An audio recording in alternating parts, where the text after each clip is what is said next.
Vairāki simti Latvijas un arī ārvalstu sievietes uzņēmējas 7. februārī pulcējās biedrības Līderi organizētajā starptautiskajā biznesa sieviešu konferencē Dari ar nākotni. Kopumā pasākumā ar uzrunām uzstājās un diskusijās piedalījās gandrīz 30 referentu, paužot viedokļus par sievietei līderei nepieciešamajām īpašībām un tās lomu pasaulē, kas kļūst arvien mazāk patriarchāla, gan arī daloties personīgajās atziņās un iedvesmas citātos par to, kur sievietei meklējams biznesa panākumu atslēgas. Viens no vērtējumiem, par ko konferences dalībnieki bija gandrīz vienisprātis, bija tas, ka Latvijā sieviešu diskriminācija biznesā nepastāv. To minēja un ar skaitļiem pamatoja gan Latvijas ekonomikas ministrs Daniels Pavļuts, gan viena no prominentajām konferences ārzemju viesēm Marianna Abiba Peha. 94% no jums, no Latvijas sievietēm biznesā norādījusi, ka nav saskāršanās ar kaut kādiem tiesiskiem šķēršļiem vai diskrimināciju vai kādiem citiem būtiskiem ierobežojumiem, kas traucētu jums, kā sievietēm, iesaistīties uzņēmējdarbībā, sākt un gūt panākumus. When you start Googling Latvia and look at different things or reading things, the future is already here. 26% is the percentage of women born here. It's an article from the FT last week. 12.5% in Germany. Netērējiet laiku un resursus, lai censtos būt līdzvērtīgas darbā, biznesā vai politikā. Šodien jūs esat absolūti līdzvērtīgi. Bet ko īsti nozīmē šis līdzvērtīgums? Vai tas nozīmē, ka sievietei būtu jāatderina vīriešu vadības stils, vai drīzāk jārada savs, nekļūstot par vīriešiem bruņķos, bet izmantojot savas īpašības un stiprās puses? Atšķirība starp sievieti, līderi un uzņēmēju, vadītāju un vīrieti, jo ja vīrietis ir saskatījies Hollywoodas filmas un mēģina būt tāds šefs, kā rāda filmās, tur tāds skarbais un baisais, ja nedod Dievs sievieti to atdarības, izskatās vēl divreiz briesmīgāk. You're already differentiating because you're a woman. And I say, embrace that. Don't try to become a man. Make sure that the alpha male woman never works. All the women hate them, and men hate them even more. Because they see it as a competition. Use what you are. If you're a pretty lady, use it. There's no harm into using it. Tomēr tas nenozīmē arī, ka sievietēm vajadzētu cerēt uz panākumiem tikai savu atšķirīgo īpašību un šarma dēļ. Kā uzsver Eiroparlamenta deputāte Sandra Kalniete, visam pamatā tomēr ir abus dzimumus vienojošās īpašības – kompetence un profesionalitāte. Kad tu esi tiklīdz pierādījis, ka tu esi profesionāls un ka tu nespēlē ar to, ka tu esi sieviete, bet ka tu ar savām zināšanām un ar savu spēju lemt un ierosināt, tad vairs nekādas spiediena nav un arī nav faktiski atšķirība attieksme pret tevi, tāpēc, ka tu esi sieviete. Diskusiju par sieviešu un vīriešu lomu biznesā un sabiedrībā labi rezumē sociāla antropologs Klāvs Sedlnieks, no kura teiktā var secināt, ka līdzvērtīgums, protams, nenozīmē vienādumu, bet gan atšķirību uz līdztiesīgiem pamatiem.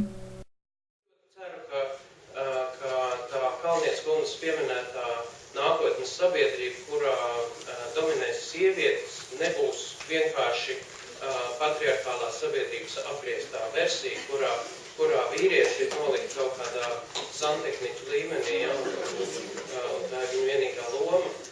Es domāju, ka tā varētu būt tāda sabiedrība, kurā ir izpratne par to, ka ir dažādas priekšrocības, bet tas nenozīmē, ka viens ir labāks un otrs ir sliktāks. Konferencē tika daudz runāts arī par panākumu gūšanai tik nepieciešamajām prāta īpašībām kā ticība sev un harmonija ar sevi, kas arī nozīmē nepievērst pārāk lielu nozīmi citu vērtējumiem.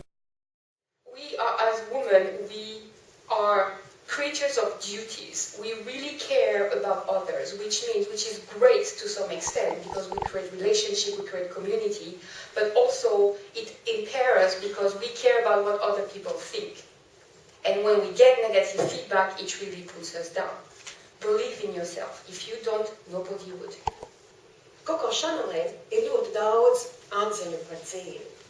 Un viena no tām, kas man ir ļoti tuvu, panākums visbiežāk gūs tie, kuri nezina, ka neveiksme ir neizbēgama.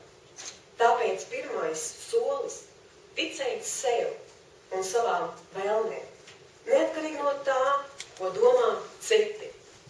Vispirms jau mīlēt sevi. Un mīlēt sevi nevis egoistiskā nozīmē, bet mīlēt sevi kā cilvēku, kā personību un pateikties par iespēju, ka es šeit dzīvoju un varu kaut ko iemācīties. Es nekad neesmu apmeklējusi nevienas kursus par līderību. Es nekad neesmu lasījusi nevienu grāmatu par līderību. Un es nekad arī neesmu stādījusi sev dzīvē mērķi būt līderis, ieņemt konkrētu amatu, kaut ko sasniegt.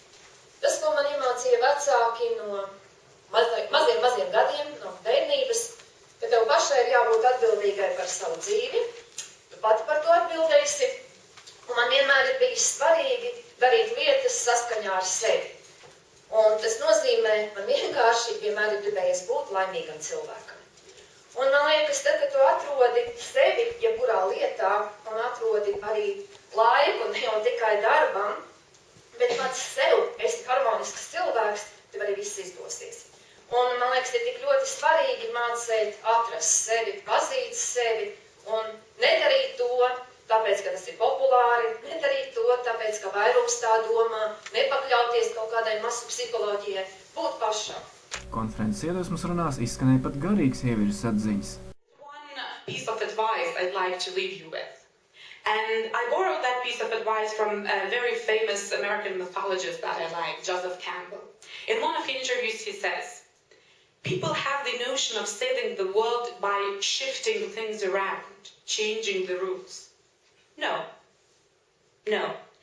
The only world that is valid is the world that is alive.